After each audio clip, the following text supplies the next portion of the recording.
కొద్ది నిమిషాలు పరిశుద్ధ గ్రంథములో నుండి దేవుని యొక్క వాక్యమును ధ్యానము చేద్దామండి. మత్తయి సువార్త ప్రియులారా 26వ అధ్యాయం అండి. మత్తయి సువార్త 26వ అధ్యాయము మొదటి వచనము నుండి యేసు ఈ మాటలన్నీ చెప్పి సాలించిన తరువాత జరిగినదేమనగా, ఆయన తన శిష్యులను చూచి 2 దినములైన పిమ్మట పస్కా పండుగ వచ్చుననియో, అప్పుడు మనుష్య కుమారుడు సిలువ వేయబడుటకై అప్పగింపబడుననియో మీకు తెలియనని చెప్పాను. చాలండి. ప్రభు తన పరిశుద్ధమైన లేఖన భాగమును ఆయన మహిమార్థమై మన వినికిడిలో ఫలింపచేయును గాక. ఆమేన్. ప్రభువునందు ప్రియమైన దేవుని విశ్వాసులారా, యేసు క్రీస్తు ప్రభువులు వారు దేవాలయమును ఆయన విడిచిపెట్టి వెళ్ళిన తరువాత ఒలీవల కొండ మీదకు ఆయన వెళ్ళిన వారుగా ఉన్నారు. ఆ ఒలీవల కొండ మీద యేసు ప్రభువుల వారు అక్కడ ఆయన ఏకాంతముగా ఉన్నప్పుడు యేసు ప్రభువుల వారి యొక్క శిష్యులైనటువంటి వారు ఆయన దగ్గరకు ఏకాంతముగా వారు వెళ్ళి ప్రభువుని కొన్ని ప్రశ్నలు వారు అడిగారు. ప్రభువా, ఇవి ఎప్పుడు జరుగును? నీ రాకడకును ఈ యుగ సమాప్తికి సూచనలేమిటి అని ప్రభువుని వారు అడిగినప్పుడు ప్రభువు చాలా విపులముగా ఆయన వారితో మాట్లాడిన వారుగా ఉన్నారు. 24వ అధ్యాయం అంతయు కూడా మనము నిన్న ధ్యానము చేస్తాము. రాకడకు సంబంధించిన ఎన్నో విషయములు ఆ అధ్యాయములో ఆయన శిష్యులకు తెలియజేస్తారు. 24వ అధ్యాయము 25వ అధ్యాయము కూడా రాకడకు సంబంధించిన విషయములనే ప్రభువు శిష్యులతో విపులముగా మాట్లాడిన వారుగా ఉన్నారు. 10 మంది కన్యకల విషయము, ఇవన్నీ కూడా మనము 25వ అధ్యాయములో మనము చూడగలము. ప్రియమైనటువంటి వారలారా, ఈ 26వ అధ్యాయమునకు వచ్చేసరికి ప్రభు వారితో అంటూ ఉన్నారు, ఆయన ఈ మాటలన్నీ చెప్పి సాలించిన తరువాత. ఏ మాటలండి? ఆయన ఈ రాకడ సంబంధమైనటువంటి విషయములన్నీ వారికి చెప్పుట సాలించిన తరువాత ప్రభు వారిని చూసి అంటూ ఉన్నారు, 2 దినములైన పిమ్మట పస్కా పండుగ వచ్చుననియో, అప్పుడు మనుష్య కుమారుడు సిలువ వేయుటకై అప్పగింపబడును అని ఆయన అంటూ ఉన్నారు. శిష్యులారా, 2 దినములలోగా పస్కా పండుగ రాబోతూ ఉన్నది. అప్పుడు మనుష్య కుమారుడు, దేవుని కుమారుడు, అతడు సిలువ వేయబడటానికై ఆయన అప్పగించబడతారు. మానవుల చేతికి, బందిపోటుల చేతికి ఆయన సిలువ వేయబడటానికై ఆయన అప్పగించబడతారు. గొర్రెలు కాపరి కొట్టబడును, గొర్రెలు చెదరిపోతాయి అని కొన్ని జాగ్రత్తలు ఆయన విశ్వాసులకు ఆయన తెలియజేస్తున్నటువంటి వారై ఉన్నారు. శిష్యులతో ఆయన కొన్ని అమూల్యమైనటువంటి విషయములో శిష్యులైనటువంటి వారితో ఆయన మాట్లాడుతూ తెలియజేస్తూ ఉన్నారు. ఆయన అంటున్నారు అక్కడ పస్కా పండుగ వచ్చును అని. ఆయన అంటూ ఉన్నారు, యేసు ప్రభువుల వారు ఆయన చివరి దినమున మేడగదిలో చేసినటువంటి పండుగ పస్కా పండుగ. అయితే ఇశ్రాయేలు ప్రజలైనటువంటి వారు కొన్ని పండుగలు వారు ఆచరించుచూ ఉన్న వారిగా ఉన్నారు. వారి యొక్క జీవన విధానములో, మోషే ధర్మశాస్త్రములో ఉంచబడినటువంటి కొన్ని పండుగలు వారి ఆచరించుచూ ఉన్నటువంటి వారై ఉన్నారు. ఈనాడు దేవుని ద్వారా ఎన్నిక చేయబడినటువంటి, దేవుని సార్వత్రిక సంఘముగా ఉన్నటువంటి మనమును కూడా ఆ ఇశ్రాయేలీయుల యొక్క పండుగలు ఏమిటో మనము తెలుసుకోవాలి. మనము వాటిని ఆచరించకపోయినను ఆ పండుగలు ఎలాంటివో, వాటి యొక్క విశిష్టత ఏమిటో, అసలు ఎందుకు వారు ఆ పండుగను వారు జరుపుకుంటూ ఉన్నారు, ఆ విషయములు మనము తెలుసుకోవలసినటువంటి వారముగా ఉన్నాము.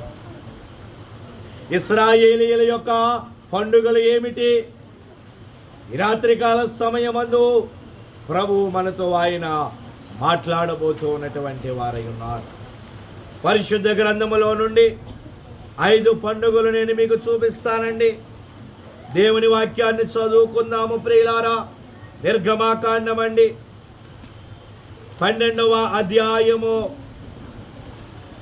నిర్గమాకాండము 12వ అధ్యాయము 43వ వచనాన్ని చదువుకుందామండి. మరియు యెహోవా మోషే అహరోనులతో ఇట్లనెను, ఇది పస్కా పండుగను గూర్చిన కట్టడ, అన్యుడెవడును దానిని తినకూడదు. చాలండి. చదువుబడిన లేఖన భాగములో ఒక పండుగ మనకి కనబడుతూ ఉన్నది. ఏమిటి ఆ పండుగ అంటే పస్కా పండుగ. ప్రియమైనటువంటి వారులారా, ఇశ్రాయేలు ప్రజలైనటువంటి వారు ఘోరమైన బానిసత్వములో వారు ఉన్నారు. 430 సంవత్సరములో ఐగుప్తు దేశములో వారు బానిసలుగా వారు ఉన్నటువంటి వారై ఉన్నారు. ఫరో రాజ్యములో కఠినమైన బానిసత్వములో వారు ఉన్నారు. అప్పుడు వారు పెట్టినటువంటి మొర దేవుని దగ్గరకు చేరినది. దేవుడు వారి యొక్క మొరను విన్నారు. మోషే దైవజనుడిగా ఉన్నారు, అహరోను యాజకుడిగా ఉన్నారు. మోషే యొక్క నాయకత్వములో వారి ఆ బానిసత్వములో నుండి బయటకు వారు విడిపించబడిన వారుగా ఉన్నారు. అయితే విడిపించబడడానికి ముందు దేవుడు కొన్ని సూచక క్రియలను ఆ ఐగుప్తు దేశములో ఆయన చేశారు. ఆఖరి తెగులు ఐగుప్తు దేశములో వారు విడిపించబడక మునుపు దేవుడు అక్కడ చేసినటువంటి ఆఖరి తెగులు ఏమిటి? మరణదూత ఐగుప్తు దేశములో సంచారము చేయాలి. మరణదూత ఐగుప్తు దేశములో సంచారము చేసి ఐగుప్తు రాజ్యములో జ్యేష్ఠ సంతానమును సంహరించాలి. కనుక ప్రభు ఇశ్రాయేలీయులకు ఒక ఆజ్ఞ ఇచ్చారు. మీరు ఆ వధ నుండి తప్పించబడాలి అంటే మీరు నిర్దోషమైనటువంటి ఏడాది మగ గొర్రె పిల్లను మీరు తీసుకొని దానిని వధించండి. వధించి ఆ గొర్రె పిల్ల యొక్క రక్తమును పళ్ళెములో మీరు పోసి హిస్సోపు కర్రతోటి ఆ రక్తాన్ని మీ ద్వారబంధకములకు మీరు పోసుకొనండి. మీ గడపలకు, మీ గుమ్మములకు ఆ గొర్రె పిల్ల యొక్క రక్తాన్ని మీరు పూసుకొనండి. పులియని రొట్టెలను మీరు చేసుకొనండి.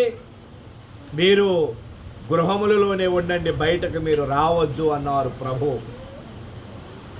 ఆ రాత్రికాల సమయమందు మరణదూత ఐగుప్తు దేశములోనికి వచ్చినది. ప్రభువు ఏ పనినైతే అప్పగించారో ఆ పనిని మరణదూత చేసుకుంటూ వెళుతుంది. ఏమిటి? ఐగుప్తు దేశములో జ్యేష్ఠ సంతానమును సంహరించుట.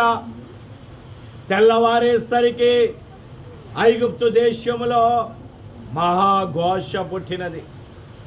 ఐగుప్తు దేశములో కొన్ని లక్షలాది మంది జ్యేష్ఠ సంతానము మరణించారు. కానీ ఇశ్రాయేలీలలో ఏ గృహములో కూడా ఏ ఒక్క బిడ్డ చనిపోలేదు. ప్రియమైనటువంటి వారలారా, దేవునికి స్తోత్రం. ఇశ్రాయేలీలలో ఏ మగ బిడ్డ కూడా చనిపోలేదండి. ఐగుప్తు దేశములో మహాఘోష పుట్టినది. అప్పుడు ఫరో అన్నాడు, మోషేను పిలిచి నీ ప్రజలను తీసుకెళ్ళిపోమన్నాడు. వారు దానికి ప్రతిగా ఏటేటా పస్కా పండుగను వారు ఆచరించుకుంటూ ఉంటారు. పస్కా అనగా విడుదలకు సూచన, పస్కా అనగా విమోచనకు సూచన.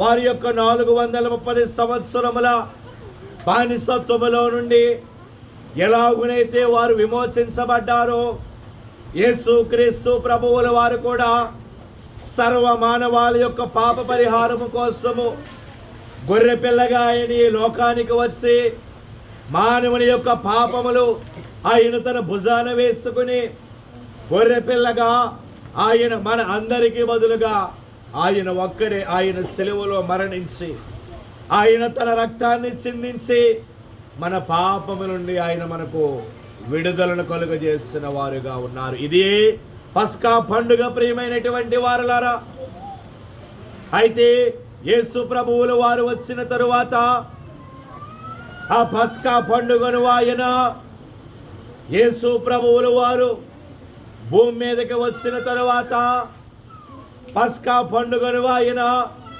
పునరుత్థాన పండుగగా దేవుడు మార్చిన వారుగా ఉన్నారు. ఈనాడు పస్కా పండుగ అనగా పునరుత్థాన పండుగ.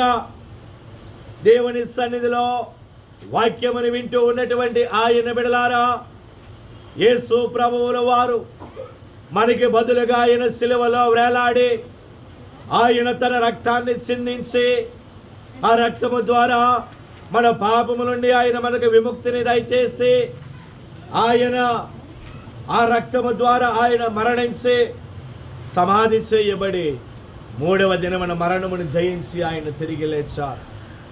అది పస్కా పండుగ అనగా పునరుత్థాన పండుగ అన్నారు. కనుక ఇశ్రాయేలీలు ఆచరించేటటువంటి మొట్టమొదటి పండుగ ఏమిటి అంటే పస్కా పండుగ. ప్రియమైనటువంటి వారలారా, దేవునికి స్తోత్రం. ఇక రెండవదిగా చూసినట్లయితే ద్వితీయోపదేశ కాండమండి 16వ అధ్యాయము. ప్రియులారా, ద్వితీయోపదేశ కాండమండి 16వ అధ్యాయము 9వ వచనము నుండి చదువుతున్నాం. 7 వారములను నీవు లెక్కింపవలెను. పంట చేని పైన కొడవలి మొదట వేసినది మొదలుకొని 7 వారములను లెక్కించి నీ దేవుడైన యెహోవాకు వారముల పండుగ ఆచరించుటకై నీ చేతనైనంత స్వేచ్ఛార్పణమును సిద్ధపరచవలెను. చాలండి. చదువుబడిన లేఖన భాగములో ఇశ్రాయేలు ప్రజలు ఆచరించేటటువంటి రెండవ పండుగ ఏమిటి అంటే అక్కడ వ్రాయబడి ఉన్నది వారముల పండుగ. ప్రియమైనటువంటి వారలారా, మొదటిగా పస్కా పండుగను వారు ఆచరించేవారు. రెండవదిగా వారముల పండుగ. ఇశ్రాయేలు ప్రజలు వారి పంట పండించుకునేవారు. వారు పండించుకున్న పంటకు వారి పంట మీద కొడవలి వేసినది మొదలుకొని చేని పైన వారు కొడవలి వేసినది మొదలుకొని 7 వారములు వారు లెక్కించేవారు. 7 వారములు వారు లెక్కించిన తరువాత వారముల పండుగ వారు ఆచరించడి వారు. ఏమిటి ఆ పండుగ యొక్క ముఖ్య ఉద్దేశము అంటే, ఆ పండుగలో దేవుడు వారిని ఆశీర్వదించిన కొలది, దేవుడు వారికి ఆశీర్వాదము దయచేసిన కొలది వారి యొక్క అర్పణములను వారు తీసుకుని వచ్చి దేవుని సన్నిధికి వారు అర్పించడి వారు. దానినే ప్రభువు కోత పండుగ అని అన్నారు. అలాగే పెంతుకోస్తు పండుగ అని కూడా ప్రభు ఆ పండుగను పిలిచినటువంటి వారై ఉన్నారు. వారు కొడవలి వేసినది మొదలుకొని 50 దినములకు వచ్చే పండుగ పెంతుకోస్తు పండుగ. 7 వారములు అనగా 7 ఇంటూ వారమునకు 7 రోజులు 49 దినాలు 50 దినములకు వచ్చే 50వ దినమున వచ్చే పండుగ పెంతుకోస్తు పండుగ. వారు ఏమి చేసేవారు అంటే, వారి యొక్క అర్పణమును వారు తీసుకుని వచ్చి దేవుని దగ్గర స్వేచ్ఛార్పణముగా వారు అర్పించడి వారు. వారు పండించిన పంటలు దేవునికి వారు ఎంత ఇవ్వాలనుకుంటే అంత వారు తీసుకుని వచ్చి దేవుని బలిపీఠము దగ్గర వారు పెట్టేది వారు. యాజకుడు ప్రార్థనంతయు అయిపోయిన తరువాత దానిలో సగభాగము దేవుని దగ్గర వారు ఉంచి మిగిలిన భాగమును వారి ఆశీర్వాదము కొరకు వారి గృహానికి వారు తీసుకుని వెళ్ళేది వారు. అయితే యేసు ప్రభువులు వారు వచ్చిన తరువాత ఆ పండుగను ఆయన ఎలాగును ఆయన మార్చారు అంటే, ఈ వారముల పండుగను ఇప్పుడు సంఘముల వారు కానుకల పండుగగా వారు జరుపుకుంటూ ఉన్నారు. కోత పండుగ లేదా కానుకల పండుగగా వారు జరుపుకుంటూ ఉన్నటువంటి వారై ఉన్నారు. బైబిల్ విషయంలో అనేక సంఘములైనటువంటి వారు ఈ పండుగను వారు జరుపుకున్నారు. ఈ పండుగను వారు ఆచరించిన వారుగా ఉన్నారు.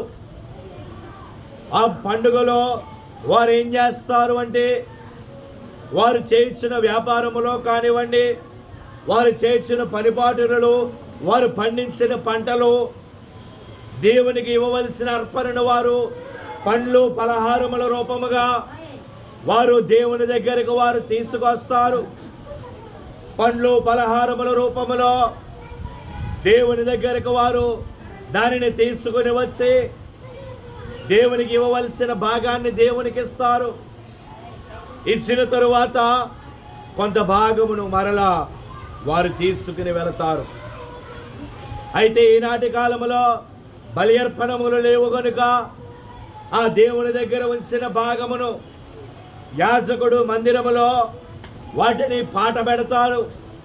ఆ పాట పెట్టిన భాగమును విశ్వాసులు పాట పాడుకుని వారి గృహానికి వాటిని తీసుకుని వెళతారు. కనుక రెండవదిగా ఇశ్రాయేలీయులు ఆచరించేటువంటి రెండవ పండుగ ఏమిటి అంటే వారముల పండుగ, లేదా ఈనాడు మనము దానిని కానుకల పండుగ మనం పిలుచుకుంటూ ఉన్నాము. ప్రజలైనటువంటి వారు వారి యొక్క అర్పణములను తీసుకుని వచ్చి దేవుని దగ్గర వారు అర్పించుట, పండ్లు పలహారములు వారు తీసుకుని వచ్చి దేవునికి వారు అర్పించుట ఈ కానుకల పండుగ యొక్క ముఖ్య ఉద్దేశము. ప్రియమైనటువంటి వారలారా, దేవునికి స్తోత్రం.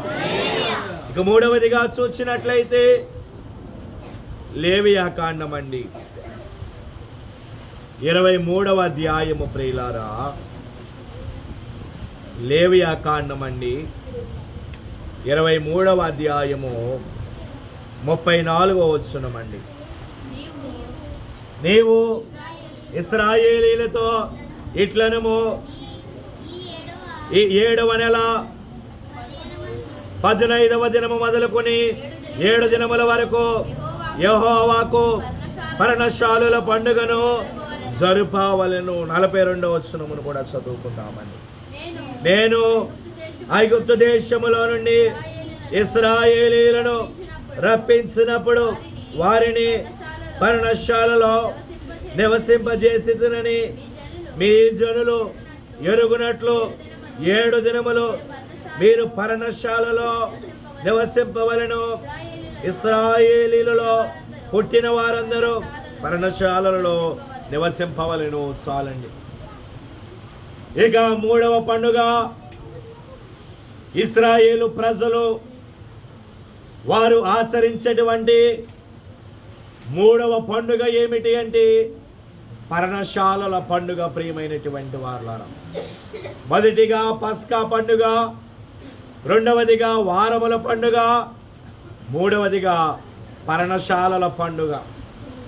ఇశ్రాయేలు ప్రజలు వారి ఐగుప్తు దేశములో నుండి, కఠినమైన బానిసత్వములో నుండి వారు విడిపించబడిన వారుగా ఉన్నారు.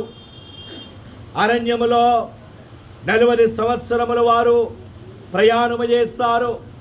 వాగ్దాన దేశమును వారు చేరడానికి 40 సంవత్సరములు అరణ్యములో వారు ప్రయాణము చేసుకుంటూ వెళ్ళి పాలు తేనెలు ప్రవహించు కనాను దేశానికి వారు చేరారండి.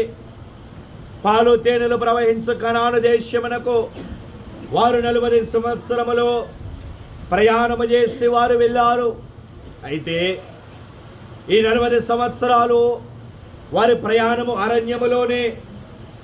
ఎక్కడా వారికి గుడారములు లేవు, ఎక్కడా వారికి కట్టడములు లేవు, ఎక్కడా వారికి గృహాలు లేవు. అరణ్యములోనే వారు ప్రయాణము చేసుకుంటూ వెళ్ళారు. ఈ 40 సంవత్సరములు కూడా ప్రభువు వారిని పర్ణశాలలో ఉంచిన వారుగా ఉన్నారు. 40 సంవత్సరములు కూడా దేవుడి ఇశ్రాయేలు ప్రజలను పర్ణశాలలోనే ఉంచారు. ఆయన వారి కోసము పర్ణశాలలు ఏర్పాటు చేసి దానిలోనే వారి నివాసము ఉన్నారు. అయితే ఇప్పుడు పాలు తేనెలు ప్రవహించు కనాను దేశానికి, వాగ్దాన దేశానికి వారు వెళ్ళిపోతున్నారు. అయితే ఆ దేశములో మంచి మంచి కట్టడాలు ఉన్నవి, బలమైన నిర్మాణములు ఆ దేశములో ఉన్నవి. ఇప్పుడు మంచి మంచి గృహములలో వారు అక్కడ నివాసము ఉంటారు. అయితే వారు ఆ దేశాన్ని స్వాధీనపరుచుకున్న తరువాత వారు చేసిన ప్రయాణమును వారు మర్చిపోకూడదు. వారు ఉన్నటువంటి ప్రజలు ఆ ప్రయాణాన్ని వారు తెలుసుకోవాలి. ఎందుకనగా అక్కడ కొన్ని లక్షల మంది ప్రయాణమైతే కడకు చేరింది 2 మాత్రమే చేరారు.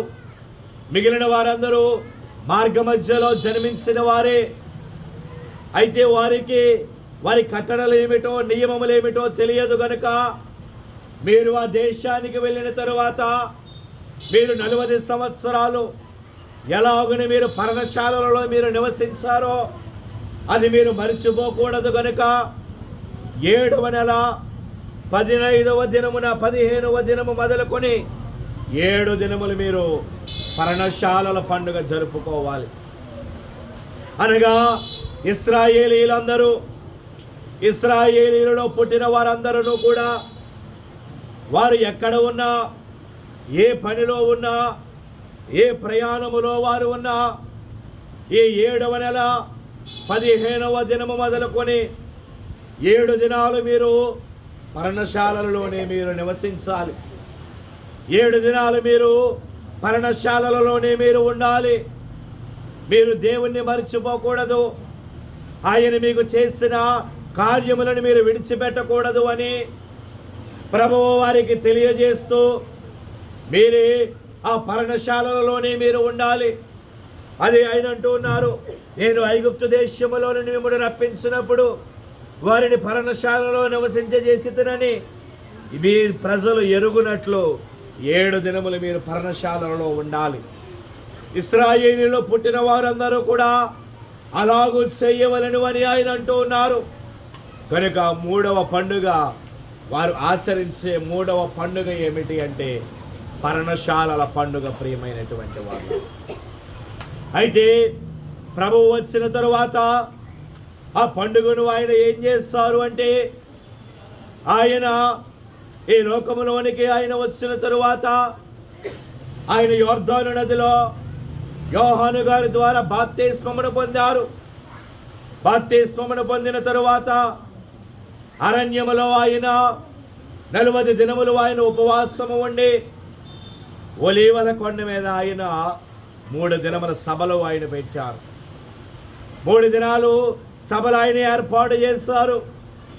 ప్రజలు విస్తారముగా ఆయన బోధ వినడానికి వచ్చారు. అనేక మంది ప్రజలు ఆయన యొక్క బోధన వారు విన్నారు. అక్కడ మనము చదువుకున్నాము. బోధ అయిపోయిన తరువాత వారికి భోజనం పెడితే కేవలం పురుషుల సంఖ్య మటుకు అక్కడ వ్రాయబడింది. 5,000 మంది పురుషులు వారు ఆహారం తిన్నారు అని అక్కడ వ్రాయబడింది. పురుషులు మటుకే 5,000 మంది, స్త్రీలు వారి పిల్లలు ఇంచుమించు కలిపితే ఒక 20,000 మంది ఆ దినము వారు 3 దినాల సభలలో వారు ఏకీభవించారు.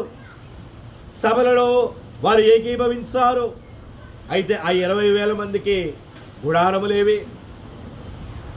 మంచి ఎండ పగలనక రాత్రనక ఆయన బోధ చేస్తారు. వారికి నీడ ఏది? అయితే ఆ ఒలీవ కొండ అని ఎందుకు ఆ కొండ పిలువబడినది అంటే ఒలీవ చెట్లు కలిగి ఉన్నది కనుక ఆ ఒలీవ చెట్లు కొండ అని ఆ కొండ పిలువబడినది అయి ఉన్నది. అయితే ఆ 3 దినములు ఆ బోధ వినడానికి వచ్చినటువంటి వారు వారు ఏం చేస్తారు అంటే ఆ ఒలీవ చెట్టు నీడనే వారు ఆశ్రయించారు. ఆ ఒలీవ చెట్ల నీడలనే వారు ఆశ్రయించారు. ఒక్కొక్క ఒలీవ చెట్టు ఒక్కొక్క పర్ణశాల అయ్యింది వారికి. ఆ 3 దినములు కూడా ఒక్కొక్క ఒలీవ చెట్టు ఒక్కొక్క పర్ణశాల అయ్యింది.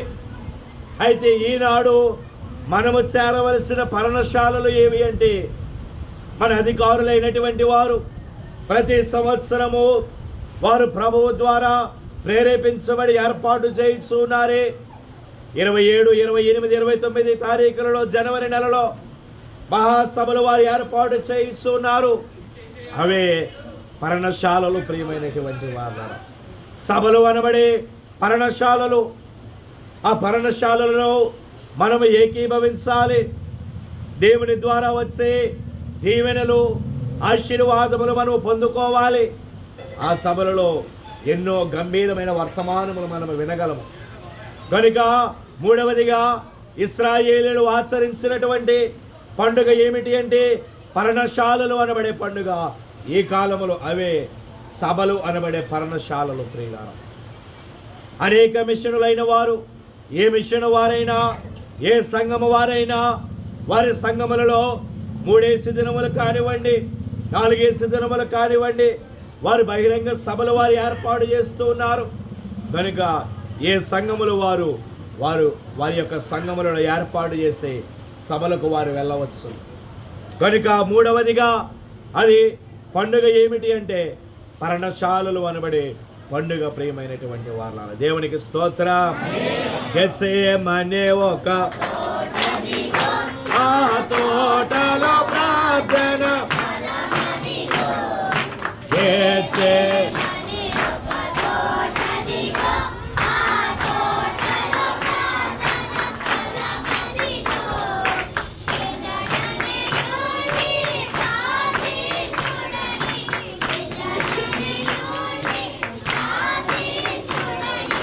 పలికిన క్రీస్తు ఆటదిగో, పలికిన క్రీస్తు ఆటదిగో, అదిగో కల్వరి మేటకు దారదిగో, ఆ ప్రభువును వేసిన అదిగో. దేవునికి స్తోత్రం. కనుక ఇశ్రాయేలీయుల యొక్క పండుగలు మొదటిగా పస్కా పండుగ, దానినే పులియని రొట్టెల పండుగ అన్నారు. ఈ కాలంలో ఆ పండుగను పునరుత్థాన పండుగగా జరుపుకుంటూ ఉన్నాము. 2వదిగా వారముల పండుగ, దానినే కోత పండుగ అన్నారు, పెంతెకోస్తు పండుగ అన్నారు. ఈనాడు దానిని కానుకల పండుగగా జరుపుకుంటూ ఉన్నాము. 3వదిగా పర్ణశాలల పండుగ, సభలు అనబడే పర్ణశాలలు. 4వదిగా చూసినట్లయితే ఎస్తేరు గ్రంథము. ప్రియులారా, 9వ అధ్యాయం అండి. ఎస్తేరు గ్రంథము 9వ అధ్యాయము 31వ వచనాన్ని చదువుకుందామండి. ఎస్తేరు గ్రంథము 9వ అధ్యాయము 31 చదవండి. ఈ పూరీము అనే పండుగ దినమందు సిద్ధపరచుటకు అతడు అహష్వేరోసు రాజ్యమందుండు 127 సంస్థానములలోనున్న యూదులకందరికీ వారి క్షేమము కోరినట్టయు విశ్వాసార్థములగునట్టయు మాటలు గల పత్రికలను పంపెను. చాలండి. చదువుబడిన లేఖన భాగములో 4వ పండుగ పూరీము అనబడే పండుగ. ఇశ్రాయేలు ప్రజలను అహష్వేరోసు అనబడే రాజు పరిపాలించుచు ఉన్నాడు. ఆ రాజు పరిపాలనలో ఉన్నటువంటి దినములలో అక్కడ హామాను అనబడే ఒక సైన్యాధిపతి ఉన్నాడు. హామాను అనబడే ఆ సైన్యాధిపతి అతడు ఆ రాజ్యములో ఉన్నవాడు. అతడు యూదులకు వ్యతిరేకిగా అతడు ఉన్నాడు. యూదులకు వ్యతిరేకిగా ఆ హామాను ఉన్నటువంటి దినములలో అతడు రాజు దగ్గరికి వెళ్ళి ఒక శాసనమును అతడు తీసుకుని వచ్చాడు. యూదులందరినీ హతము చేయాలి, ఉరి తీయాలి అనబడే శాసనాన్ని అతడు తీసుకొచ్చాడు. ఆ విషయాన్ని మొర్దెకై తెలుసుకుని ఎస్తేరుకు చెప్పాడు. అమ్మా, ఇది పరిస్థితి, మనము నాశనము కాబోతూ ఉన్నాము, యూదులందరూ హతము చేయబడుతున్నారు కనుక నీవు రాజు దగ్గరికి వెళ్ళి మన యూదులను కాపాడవలను అని రాణితో అంటే ఎస్తేరుతో అంటే ఆమె అన్నది. మీరు వెళ్ళి షూషను కోటలో ఉన్న వారిని అందరినీ ఉపవాసం ఉండమనండి. ఒకవేళ రాజు దగ్గర ప్రవేశించుట న్యాయయుక్తము కాకపోయినను నేను రాజు దగ్గరికి వెళ్ళేదను అని అన్నప్పుడు వారందరూ ఉపవాసం ఉన్నారు. రాణి రాజు దగ్గరికి వెళ్ళినది. రాజు ఆమె యొక్క ముఖము వికారముగా ఉండట చూసి అడిగాడు. ఆమెను ఏమయ్యింది అని అడిగాడు. ఆమె వివరించినది. ఒక రాత్రి కాల సమయమందు రాజుకు స్వప్నములో ప్రభు ఒక స్వప్నాన్ని చూపించాడు. ఆ రాత్రి అంతా రాజుకు నిద్ర పట్టలేదు. ఉదయాన్నే మొర్దెకైని హామానును రాజు పిలిపించాడు. పిలిపించి అప్పుడు అడిగాడు, రాజుకు సాయం చేసిన వారిని రాజు ఎలాగూ సన్మానించాలి అని అడిగాడు. ఆ హామాను అనుకున్నాడు, నన్ను తప్పితే ఇంకెవరిని సన్మానిస్తాడు అని అనుకుని హామాను అన్నాడు, రాజు చేతి ఉంగరం అతనికి తొడిగించి అతనిని రాజ్యమంతా ఊరేగించాలి, ప్రశస్తమైన వస్త్రాలు అతనికి తొడగాలన్నాడు. అయితే నువ్వు చెప్పినదంతయు ఎలాగూ చెప్పావో అలాగూ ఏది తప్పిపోకుండా మొర్దెకైకి జరిగించమన్నాడు. హామాను ఆశ్చర్యపడ్డాడు. ఇదేమిటి, నాకు కదా జరగాలనుకున్నాడు. కానీ రాజు యొక్క ఉత్తర్వులను బట్టి మొర్దెకైకి జరిగించాడు.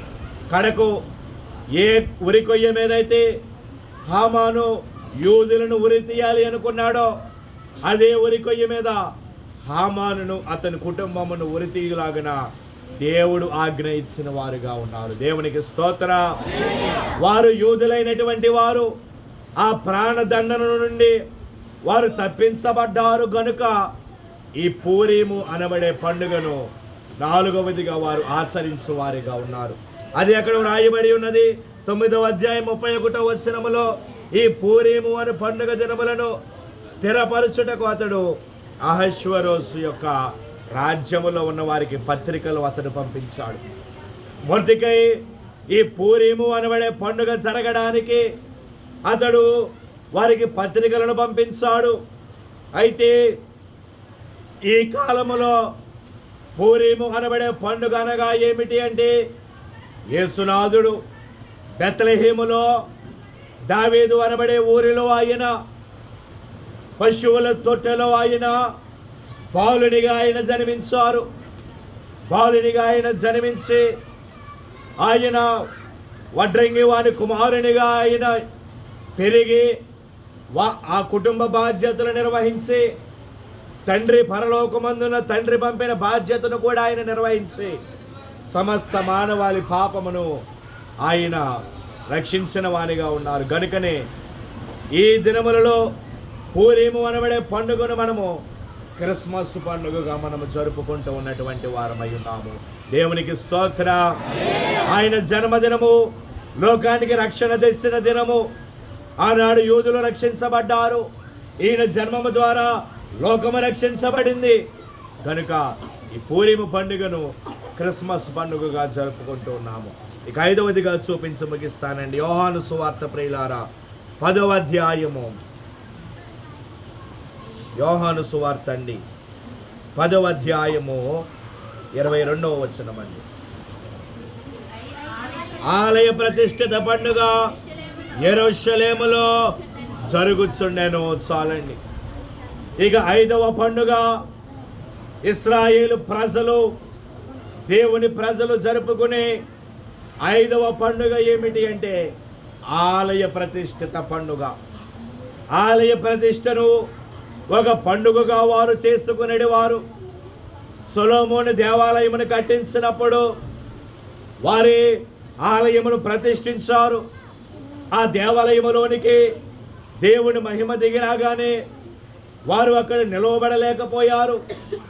కనుక 5వదిగా ఇశ్రాయేలీయులు జరుపుకునే 5వ పండుగ ఏమిటి అంటే ఆలయ ప్రతిష్ఠిత పండుగ.